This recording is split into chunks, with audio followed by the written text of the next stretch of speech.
Welcome to my channel. ನಿನ್ನ ಜೊತೆ ನನ್ನ ಕತೆ. ಇಂದಿನ ಸಂಚಿಕೆಯಲ್ಲಿ ಏನೆಲ್ಲ ಆಗ್ತಾ ಇದೆ ಅಂತ ಈ ವಿಡಿಯೋದಲ್ಲಿ ನೋಡೋಣ. ಅದಕ್ಕೂ ಮುಂಚೆ ನೀವು ಇದೇ ಮೊದಲು ನಮ್ಮ ವಿಡಿಯೋಗಳನ್ನು ನೋಡ್ತಾ ಇದ್ರೆ ಚಾನಲ್ ಅನ್ನ ದಯವಿಟ್ಟು ಸಬ್ಸ್ಕ್ರೈಬ್ ಮಾಡಿಕೊಂಡು ಸಪೋರ್ಟ್ ಮಾಡಿ. ನಿಮ್ಮ ಸಪೋರ್ಟ್ ನಮಗೆ ತುಂಬಾ ಮುಖ್ಯವಾಗುತ್ತೆ.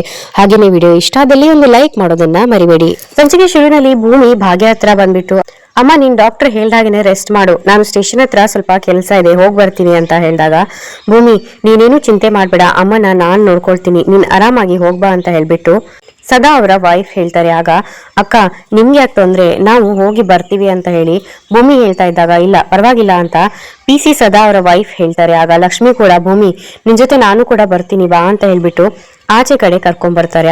ಆಗ ಅದೇ ಟೈಮ್ಗೆ ಅಜಿತ್ ಕಾಲ್ ಮಾಡ್ತಾ ಇದ್ದಾಗ, ಲಕ್ಷ್ಮಕ್ಕ ಸಾಹೇಬ್ರು ಕಾಲ್ ಮಾಡ್ತಾ ಇದ್ರೆ ಅಂತ ಭೂಮಿ ಹೇಳ್ತಾಳೆ. ಮಾತಾಡು ಅಂತ ಲಕ್ಷ್ಮಿ ಹೇಳಿದಾಗ ಫೋನ್ ಅನ್ನ ಪಿಕ್ ಮಾಡ್ಬಿಟ್ಟು, ಹಲೋ ಸಾಹೇಬ್ರೆ ಅಂತ ಭೂಮಿ ಹೇಳಿದಾಗ, ಭೂಮಿ ಎಲ್ಲಿದ್ಯಾ ಅಂತ ಅಜಿತ್ ಕೇಳ್ತಾರೆ. ನೀನು ಸ್ಟೇಷನ್ ಹತ್ರ ಬರೋದಕ್ಕೆ ಇನ್ನೂ ಎಷ್ಟೊತ್ತಾಗತ್ತೆ ಅಂತ ಅಜಿತ್ ಕೇಳಿದಾಗ, ಸಾಹೇಬ್ರೆ ನಾನು ಅಮ್ಮನ ಹತ್ರ ಇದ್ದೀನಿ, ಇನ್ನೇನು ಹೊರಟು ಬರ್ತೀನಿ ಅಂತ ಭೂಮಿ ಹೇಳಿದಾಗ, ಸರಿ ಹುಷಾರಾಗಿ ಬೇಗ ಬಂದ್ಬಿಡು ಅಂತ ಅಜಿತ್ ಹೇಳ್ತಾರೆ. ಈ ಕಡೆ ಲಕ್ಷ್ಮಿ ಏನಂದ್ರು ಭೂಮಿ ಅಂತ ಕೇಳಿದಾಗ, ಬೇಗ ಬಾ ಅಂತ ಹೇಳಿದ್ರು ಅಂತ ಭೂಮಿ ಹೇಳ್ತಾರೆ. ಲಕ್ಷ್ಮಿ ಮತ್ತು ಭೂಮಿ ಅಲ್ಲಿಂದ ಹೊರಡ್ತಾರೆ. ಇನ್ನೊಂದ್ ಕಡೆ ಅಜಿತ್, ಸತ್ಯಣ್ಣ ಭೂಮಿಯ ವಾಯ್ಸ್ ತುಂಬಾ ರಿಲ್ಯಾಕ್ಸ್ ಆಗಿದೆ ಸತ್ಯಣ್ಣ ಅಂತ ಅಜಿತ್ ಹೇಳ್ತಾ ಇದ್ದಾಗ, ಹೌದಾ ಅಂತ ಹೇಳಿ ಸತ್ಯ ಕೇಳ್ತಾರೆ. ಆಗ ಅಜಿತ್, ನನ್ ಮನ್ಸು ಯಾಕೋ ಹೇಳ್ತಾ ಇದೆ ಇವತ್ತು ಭೂಮಿ ನನ್ನ ಪ್ರೀತಿನ ಒಪ್ಕೊಳ್ತಾರೆ ಅಂತ ಅಜಿತ್ ಹೇಳ್ತಾ ಇದ್ದಾಗ, ಖಂಡಿತ ಒಪ್ಕೊಳ್ತಾಳೆ, ಪ್ರೀತಿಗೆ ಸೋಲೇ ಇಲ್ಲ, ಪ್ರೀತಿಗೆ ಸೋಲ್ದೇ ಇರೋರು ಯಾರಿದ್ದಾರೆ, ನಿಮ್ಮಿಬ್ರು ಪ್ರೀತಿ ಸಕ್ಸಸ್ ಆಗೇ ಆಗುತ್ತೆ, ನಿಮ್ಮಿಬ್ರು ಜೀವನ ತುಂಬಾ ಚೆನ್ನಾಗಿರುತ್ತೆ, ಯೋಚನೆ ಮಾಡ್ಬೇಡ ಅಂತ ಸತ್ಯ ಹೇಳ್ತಾ ಇದ್ದಾಗ, ಇನ್ನೊಂದ್ ಕಡೆ ಲಕ್ಷ್ಮಿ ಮತ್ತೆ ಭೂಮಿ ಇಬ್ರು ಕೂಡ ಆಟೋದಲ್ಲಿ ಸ್ಟೇಷನ್ ಹತ್ರ ಬರ್ತಾರೆ. ಆಗ ಭೂಮಿ, ಲಕ್ಷ್ಮಕ್ಕ ಯಾಕೋ ನಂಗೆ ತುಂಬಾ ಭಯ ಆಗ್ತಾ ಇದೆ, ಅಷ್ಟೇ ಅಲ್ಲ ನನ್ ಕೈಕಾಲೆಲ್ಲ ನಡಕ್ತಾ ಇದೆ, ಏನ್ ಮಾಡೋದು, ಸಾಹೇಬ್ರ ಹತ್ರ ಹೇಳ್ಬಿಟ್ಟು ಬರ್ತೀನಿ ಅಂತ ಹೇಳಿ ಭೂಮಿ ಹೊರಟಿರ್ತಾಳೆ. ಮತ್ತೆ ಲಕ್ಷ್ಮಕ್ಕ ಅಂತ ಹೇಳ್ಬಿಟ್ಟು ಭೂಮಿ ವಾಪಸ್ ಬಂದಾಗ, ಏನಾಯ್ತು ಅಂತ ಲಕ್ಷ್ಮಿ ಕೇಳ್ತಾರೆ. ಆಗ ಭೂಮಿ, ಇನ್ನೂ ಸ್ವಲ್ಪ ಭಯ ಜಾಸ್ತಿ ಆಗ್ತಾ ಇದೆ, ಒಂದ್ ಕೆಲಸ ಮಾಡ್ತೀನಿ, ನಾನ್ ಸಾಹೇಬ್ರ ಹತ್ರ ಏನೇನ ಹೇಳ್ಬೇಕು ಅಂತ ಇದೀನೋ ಅದನ್ನೆಲ್ಲ ಒಂದು ಲೆಟರ್ ಅಲ್ಲಿ ಬರ್ಕೊಡ್ತೀನಿ, ಏನಂತೀರಾ ಅಂತ ಭೂಮಿ ಕೇಳಿದಾಗ, ಅಯ್ಯೋ ಭೂಮಿ ಅಷ್ಟೆಲ್ಲ ಯಾಕೆ, ಹೋಗಿ ನೇರವಾಗಿ ಹೇಳು ಅಂತ ಲಕ್ಷ್ಮಿ ಹೇಳಿದಾಗ, ಆದ್ರೂ ಲಕ್ಷ್ಮಕ್ಕ ಅಂತ ಹೇಳಿ ಭೂಮಿ ರಾಗ ತೆಗಿತಿರ್ತಾಳೆ. ಲಕ್ಷ್ಮಿ, ನೋಡು ಭೂಮಿ, ಈ ಒಪ್ಪಂದದ ಮದುವೆಗೆ ಮುಕ್ತಿ ಸಿಗುತ್ತೆ ಅಂದ್ರೆ ಯಾಕೆ ತಡ ಮಾಡ್ತೀಯಾ, ಹೋಗಿ ಹೇಳಮ್ಮ ಅಂತ ಲಕ್ಷ್ಮಿ ಭೂಮಿಗೆ ಧೈರ್ಯ ಹೇಳ್ತಾರೆ. ಆಗ ಭೂಮಿ, ಆದ್ರೂ ಸಾಹೇಬ್ರು ಅಂತ ಮತ್ತೆ ರಾಗ ಹೇಳ್ತಿದ್ದಾಗ, ನೋಡು ಇನ್ನು ಲೇಟ್ ಮಾಡಿದಷ್ಟು ಸಾಹೇಬ್ರ ಮನಸ್ಸಿಗೆ ನೋವಾಗತ್ತೆ, ನೀನ್ ಕೃಷ್ಣನ್ ಮೇಲೆ ಭಾರ ಹಾಕ್ಬಿಟ್ಟು ಹೋಗಿ ಧೈರ್ಯವಾಗಿ ಹೇಳ್ಬಿಡು ಅಂತ ಲಕ್ಷ್ಮಿ ಹೇಳಿದಾಗ, ಸರಿ ಅಂತ ಭೂಮಿ ಸ್ಟೇಷನ್ ಒಳಗೆ ಹೋಗ್ತಾಳೆ. ಭೂಮಿ ಕೈ ಮುಗಿದು ಕಣ್ಮುಚ್ಕೊಂಡು, ಅಪ್ಪ ಕೃಷ್ಣ ನೀನೇ ಎಲ್ಲದನ್ನು ನೋಡ್ಕೊ ಅಂತ ಹೇಳ್ಬಿಟ್ಟು ಭೂಮಿ ಬಂದಾಗ ಅಲ್ಲಿ ಸ್ಪಂದನ ನಿಂತಿರ್ತಾಳೆ. ಆಗ ಭೂಮಿ ಸ್ಪಂದನನ ನೋಡ್ಬಿಟ್ಟು, ಸ್ಪಂದನ ನೀನೇ ನಿಲ್ಲಿ ಅಂತ ಕೇಳಿದಾಗ, ಆಗ ಸ್ಪಂದನ ಅಕ್ಕ ಅಂತ ಹೇಳಿ ಅಳ್ತಾ ಇರ್ತಾಳೆ. ಅಳ್ತಾ ಭೂಮಿನ ಹಗ್ ಮಾಡ್ಕೊಳ್ತಾಳೆ. ಭೂಮಿ ಅದಕ್ಕೆ, ಸ್ಪಂದನ ಏನಾಯ್ತು, ನಿನ್ಗೆ ಯಾಕೆ ಅಳ್ತಾ ಇದೆಯಾ, ಕಾರ್ಪೊರೇಟರ್ ಕಡೆಯವರು ಮತ್ತೆ ಏನಾದ್ರು ತೊಂದರೆ ಕೊಟ್ರ ನಿನ್ಗೆ ಅಂತ ಭೂಮಿ ಕೇಳಿದಾಗ, ಅಕ್ಕ ಆ ಕೆಟ್ಟ ಕಥೆಯನ್ನ ನಾನು ಮುಚ್ಚಾಕ್ಬೇಕು ಅಂತ ಎಷ್ಟೇ ಪ್ರಯತ್ನ ಪಟ್ಟು ನನ್ನ ಫ್ರೆಂಡ್ ಸರ್ಕಲ್ ನಲ್ಲಿ ಇರೋರ್ಗೆ ಎಲ್ಲರಿಗೂ ಗೊತ್ತಾಗ್ಬಿಟ್ಟಿದೆ, ಅದರಲ್ಲಿ ನನ್ನ ಫ್ರೆಂಡ್ ಒಬ್ಬ ನಿನ್ನನ್ನ ಮದುವೆ ಆಗ್ತೀನಿ ಬಾಳ್ ಕೊಡ್ತೀನಿ ಅಂತ ಪೀಡಿಸ್ತಾ ಇದ್ದಾನೆ ಅಕ್ಕ, ಆದ್ರೆ ನನಗ್ ಮಾತ್ರ ಅವನ ಮೇಲೆ ಫ್ರೆಂಡ್ಶಿಪ್ ಅನ್ನೋ ಭಾವನೆ ಬಿಟ್ರೆ ಯಾವ ಫೀಲಿಂಗ್ಸು ಇಲ್ಲ ಅಕ್ಕ, ಆದ್ರೆ ಅದನ್ನ ಅವನು ಅರ್ಥ ಮಾಡ್ಕೊಳ್ತಾ ಇಲ್ಲ, ಕೈ ಕೊಳ್ಕೊಳ್ತೀನಿ ಜೀವ ಕಳ್ಕೊಳ್ತೀನಿ ಅಂತ ಏನೇನೋ ಹೇಳಿ ಹೆದರ್ಸ್ತಾ ಇದ್ದಾನೆ. ಇವತ್ ನೋಡಿದ್ರೆ ಮದ್ವೆ ಆಗೋಣ ಬಾ ಅಂತ ಇನ್ವಿಟೇಷನ್ ಕಾರ್ಡನ್ನೇ ತಗೊಂಬಂದ್ಬಿಟ್ಟಿದ್ದಾನೆ ಅಕ್ಕ, ಏನ್ ಮಾಡ್ಬೇಕು ಅಂತ ಗೊತ್ತಾಗ್ಲಿಲ್ಲ, ಅದಕ್ಕೆ ಅಣ್ಣನ ಹತ್ರನೇ ಬುದ್ಧಿ ಹೇಳ್ಸೋಣ ಅಂತ ಬಂದೆ ಅಂತ ಸ್ಪಂದನ ಹೇಳ್ತಾ ಇದ್ದಾಗ, ನಾನು ಕಾನ್ಸ್ಟೇಬಲ್ ಅನ್ನ ಕಳ್ಸಿದೀನಿ ಆ ಹುಡುಗನನ್ನ ಇಲ್ಲಿಗೆ ಕರ್ಕೊಂಡ್ ಬರೋದಕ್ಕೆ ಅಂತ ಹೇಳಿ ಅಜಿತ್ ಹೇಳ್ತಾರೆ. ಅಷ್ಟರಲ್ಲಿ ಆ ಹುಡುಗನನ್ನ PC ಕರ್ಕೊಂಡ್ ಬರ್ತಾರೆ. ಆಗ, ನೋಡು ಚೇತನ್, ಒಂದ್ ವಿಷಯ ಹೇಳ್ತೀನಿ ಅರ್ಥ ಮಾಡ್ಕೊ, ಪ್ರೀತಿ ಅನ್ನೋದು ಇಬ್ರು ವ್ಯಕ್ತಿಯಲ್ಲೂ ಕೂಡ ಇರ್ಬೇಕು, ನಿನಗೆ ಪ್ರೀತಿ ಇತ್ತು ಅಂದ್ರೆ ಸಾಕ, ಆ ಹುಡುಗಿಗೂ ಕೂಡ ನಿನ್ ಮೇಲೆ ಪ್ರೀತಿ ಇರ್ಬೇಕಲ್ವಾ, ನೋಡು ಆ ಹುಡುಗಿ ನಿನ್ನನ್ನ ಮದ್ವೆ ಆಗೋದಕ್ಕೆ ಒಪ್ಕೊಳ್ತಾಳ ಇಲ್ಲ ಅಂತ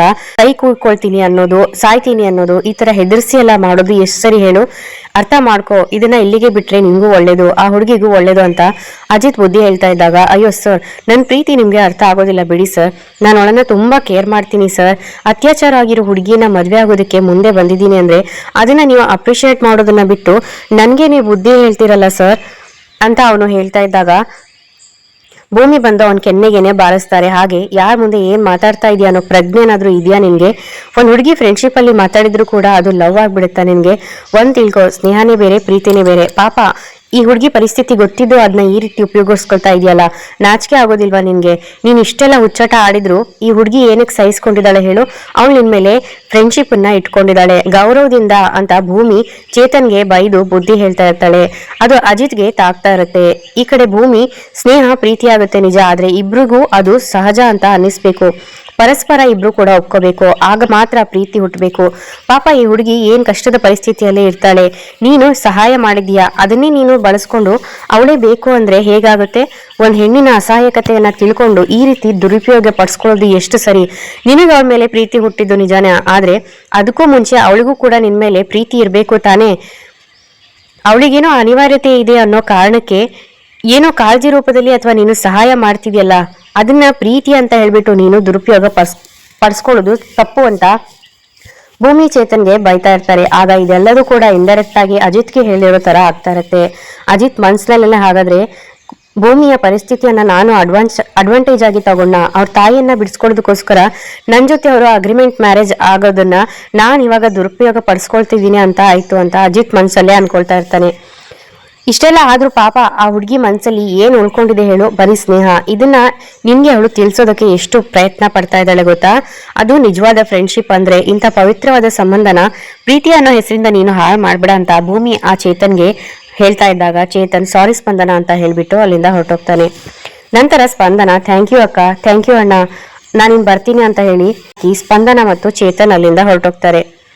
ನಂತರ ಭೂಮಿ ಸಾಹೇಬ್ರೆ, ಸತ್ಯಣ್ಣ ಈ ಲವ್ ಸ್ಟೋರಿಯನ್ನ ಕೇಳಿ ನಿಮ್ಗೆ ತಲೆ ಬಿಸಿ ಆಗುತ್ತಾ? ನಾನು ಹೋಗಿ ನಿಮ್ಗೆ ಒಂದು ಸ್ಪೆಷಲ್ ಟೀಯನ್ನ ತಗೊಂಡ್ಬರ್ತೀನಿ ಅಂತ ಭೂಮಿ ಹೊರಟೋಗ್ತಾಳೆ. ಭೂಮಿ ಹೋದ್ಮೇಲೆ ಸತ್ಯಣ್ಣ, ನಾನು ಭೂಮಿಗೆ ಪ್ರಪೋಸ್ ಮಾಡಿ ತುಂಬಾ ದೊಡ್ಡ ತಪ್ಪು ಮಾಡ್ಬಿಟ್ಟೆ ಅಂತ ಅನಿಸ್ತಾ ಇದೆ.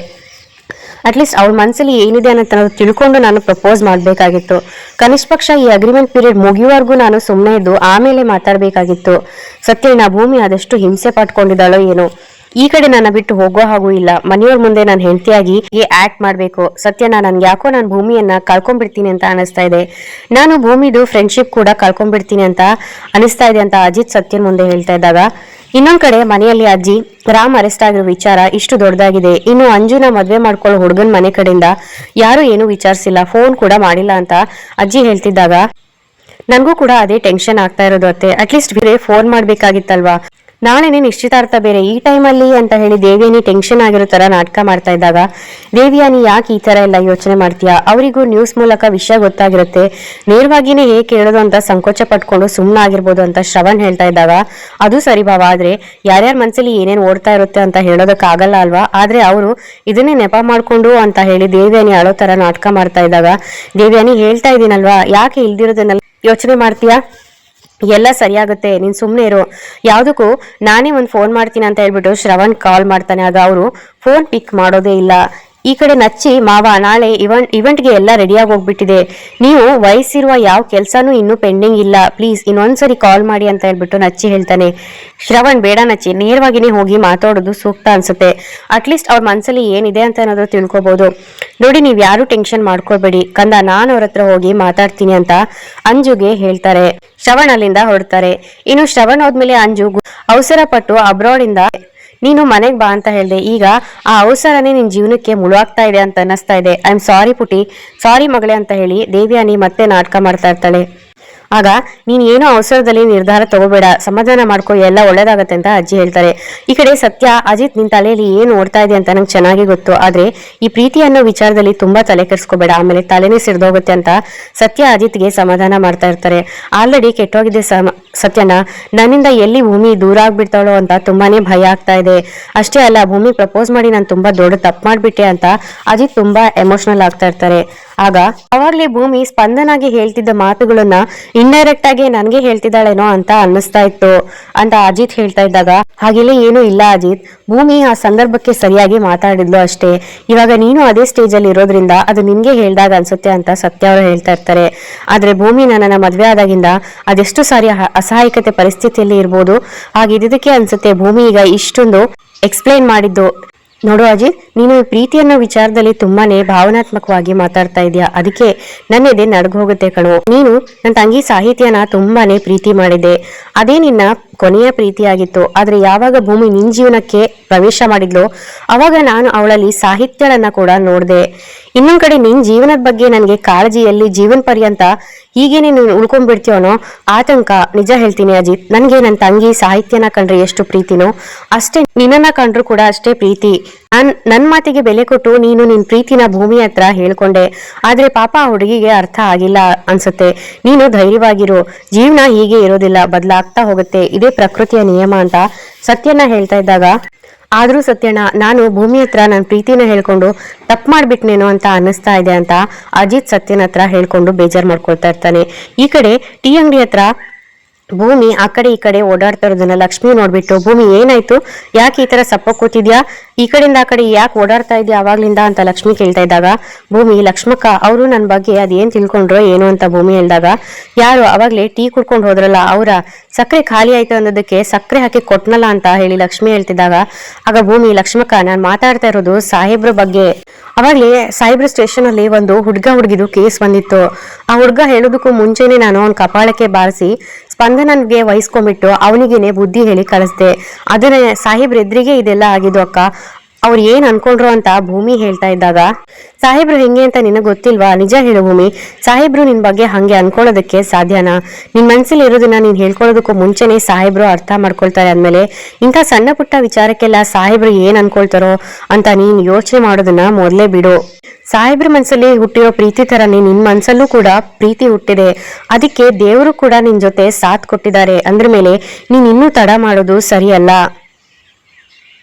ಹೋಗಿ ನಿನ್ ಮನ್ಸಲ್ಲಿ ಇರೋದನ್ನೆಲ್ಲ ಅವ್ರ ಹತ್ರ ಹೇಳ್ಕೊಂಬಿಡು ಅಂತ ಲಕ್ಷ್ಮಿ ಹೇಳ್ತಾ ಇದ್ದಾಗ, ಲಕ್ಷ್ಮಕ್ಕ, ಸಾಹೇಬ್ರೇನೋ ಅವ್ರ ಮನ್ಸಲ್ಲಿ ಪ್ರೀತಿಯನ್ನ ಪಟ್ಪಟ ಅಂತ ಹೇಳಿದ್ರು, ಆದ್ರೆ ಅವ್ರ ಪ್ರೀತಿ ಹೇಳ್ಕೊಂಡ್ಮೇಲೆ ನನ್ ಕೈಕಾಲೆಲ್ಲ ನಡಗೋದಕ್ಕೆ ಶುರುವಾಗಿದೆ.